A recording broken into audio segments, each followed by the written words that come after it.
అతి త్వరలో ఆ 11 మందిలో కూడా 11 రెడ్డి 6 మంది వెళ్ళిపోతారు తెలుగుదేశంలోకి. నీ తోటి మిగిలిన 4-5 నీ బతుక్కి. నీకు అపోజిషన్ లీడర్ లేదు, లేనప్పుడు లోపలికి రానివ్వరు. ఆ రూల్ నీకు తెలియదా అడుగుతున్నా. మరి ఈరోజు నీ కార్యకర్తలు పరిస్థితి ఏమిటి? బతిలాడుకుంటున్నారు. ఒక నెలకే బతకలేక, అపోజిషన్ చేయలేక, భయపడి తెలుగుదేశానికి వస్తాం, మమ్మల్ని చేర్చుకోండి బోర్డు పెట్టుకొని తిరుగుతున్నారు. సిగ్గు మాలినోళ్ళు. 1 నెల అపోజిషన్ బతకలేరా? అంత భయమా నీ కార్యకర్తలకి? ఏం 11 రెడ్డి అలా ఉంది నీ పార్టీ. బోర్డు పెట్టుకొని చేస్తున్నారు, మమ్మల్ని చేర్చుకోండి. సిగ్గు లేదా మీకు అడుగుతున్నా. 11 రెడ్డి నీకు ఓపిక లేదు, సిగ్గు లేదా నీకు? ముఖ్యమంత్రి 11 రెడ్డి, జగన్ రెడ్డి 11 సీట్ల రెడ్డి, నీ బతుకు అది. మరి మా బాబు గారు అలా చేయరు, ఆడారు. ఆయనకు అనుభవం ఉంది. పోలీసుకి ఇవ్వాల్సిన గౌరవం పోలీసుకి ఇస్తాడు, అధికారులకు ఇవ్వాల్సిన గౌరవం అధికారులకు ఇస్తాడు. చంద్రబాబు ఈరోజు చిన్న పిల్లలాగా ఉన్నాడు, పరిగెత్తున్నాడు, తిరుగుతున్నాడు. ఎన్ని మీటింగ్లు మాట్లాడిన గుంతరాయదు. నువ్వు తిరగలవా? నీ బతుక్కి నువ్వు చంద్రబాబు తిట్టిస్తావా? మరి నువ్వు ఈరోజు మాట్లాడుతున్నావు ప్రజాస్వామ్యం అన్యాయం అయిపోతుంది. అర్రే జగన్మోహన్ 11 రెడ్డి, ప్రజాస్వామ్యం గురించి నువ్వు మాట్లాడితే ప్రజాస్వామ్యమా నీ దారెట్లు అనుకుంటుంది. ప్రజాస్వామ్యం సిగ్గుపడుతుంది. ఈరోజు నువ్వు కూడా ప్రజాస్వామ్యం గురించి మాట్లాడుతుంది. నీ బతుకు అలా తయారైపోయింది. 1.5 నెలకి అక్కడ ఆపేసి 4వ గేటు దగ్గర నువ్వు ప్రతిపక్ష నాయకుడిగా దిగిపో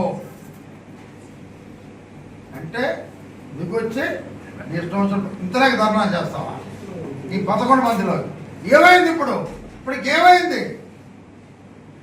పెన్షన్ చెప్పాడు, ఇచ్చేసాడు. మొత్తం ఖజానా ఖాళీ చేసావు, మొత్తం నూకేసావు.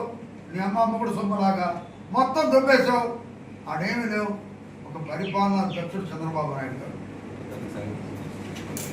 అదే రక శాలరీస్ ఇచ్చాడు, మొత్తం ఇచ్చాడు. ఈ రాష్ట్రాన్ని ఎలా గాడిలో పెట్టాలో ఆయనకి బాగా తెలుసు. ఆయన అనేక సంస్కరణలు తీసుకొస్తున్నాడు. ఆయన ఒకటే చెప్పాడు, ఎవరు కూడా వేధింపులు పాల్పడద్దు. కనీసం తెలుగుదేశం కార్యకర్తలు కూడా చేసిన నేను ఉపేక్షించను, వారిని కూడా వదలను అని చెప్పిన ఏకైక భారతదేశంలో ముఖ్యమంత్రుల్లో ప్రజాస్వామ్యవాది ఒక చంద్రబాబు నాయుడు గారు మాత్రమే. ఆయన కనీసాగి చేసుంటే ఈ కార్యకర్తలు ఎవరు మిగలరు. పాపం ఇప్పుడు దొడ్డుదాన్ని కాసుకో ఉన్నారు. ఒక నది ఎక్కి మధ్యలో ఒక కొండ వస్తే నీళ్లు ఏ సొందులో ఆ సొందులో వెళ్ళిపోతాయి, ఆగవు. అట్టా ఈ వైసీపీ నాయకులు, కార్పొరేటర్లు తెలుగుదేశం ఒకరొకరు పట్టుకొని మేము వచ్చేస్తాం. మరి సిగ్గులేని ఉన్నారా? కొంతకాలంలో పోరాడంటారా? కొంతకాలం అన్నా కొంత సిగ్గు తెచ్చుకోండి. మేము పోరాడాం, మేమంతా నిలబడ్డాం, ఎదురొట్టాం. పోలీస్ కేసులు నా మీద 64 పెట్టారు.